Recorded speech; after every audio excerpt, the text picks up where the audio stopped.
My most challenging thing right now is being a good dad and then being a single parent, with raising, my oldest son. Ali, he's 8 years old, and he's my son that lives with me. We call him Champ. He keeps me on my toes. I'm a laid-back guy. He's the active kid that wants to do everything all the time. And Eli, he's 3, and we just call him Mr. Eli. And so he really thinks he's the boss. Oh, he loves his sons. He loves his kids very much. He'd do anything for his kids. He's not one of those 28-year-old men that can't show affection. He shows lots and lots of affection. We take care of business, Dad. And when you take care of business, then you can have fun. But we take care of business first. When he asked them to do something, and he wanted them to do it correctly. He wanted them to grow up doing things right. Davin is an excellent father, definitely hands-on, highly opinionated on how he's going to raise them, and that's a good thing. As far as being a parent, especially in 2012, it's tough, but I'm trying to succeed. Just like it is about being a consistent offensive lineman, or being a consistent dad, just keeping your promises. Offense to me is just fun. It's nothing but fun.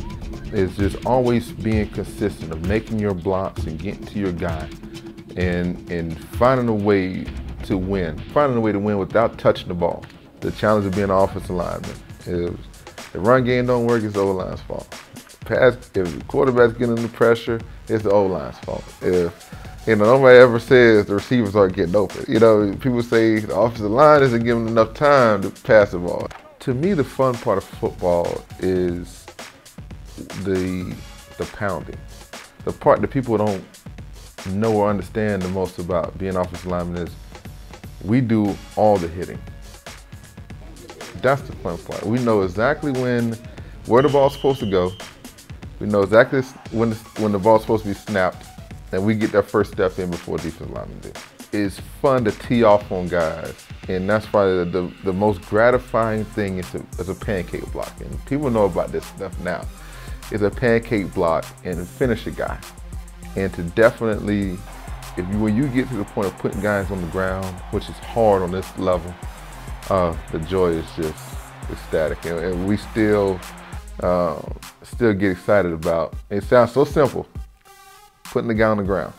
It sounds so simple, but that's our one of our main goals and one of the things that we're always striving to do. And for us, it's touchdowns. But the goal of pancake blocking is an intimidation thing. It's intimidation, and it's a way of taking that defender's confidence, of feeling like you've owned somebody. And in doing that, you have to have your intimidation, and you finish your pancakes off with some nice knees in the side and some nice choking and some nice competitive forearms in the back of their head or pushing their face in the dirt.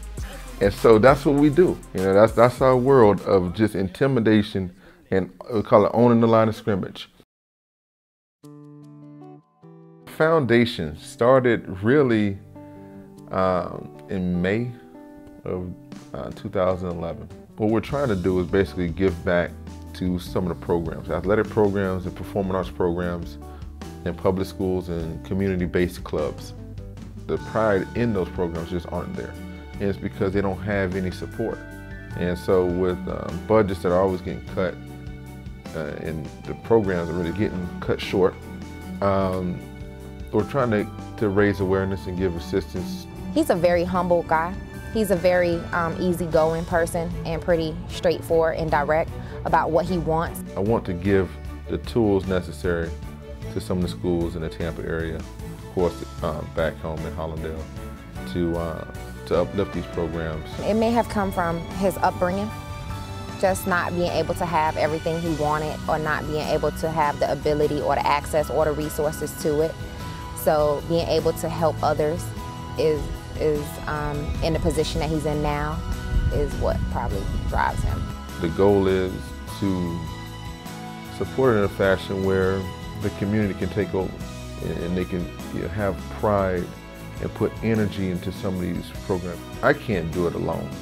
And really, you're really trying to find the people that care and give them the tools that they need to help. He will always give back. He will always give back. He will always help someone who is less fortunate or someone who has a need. He will always give back.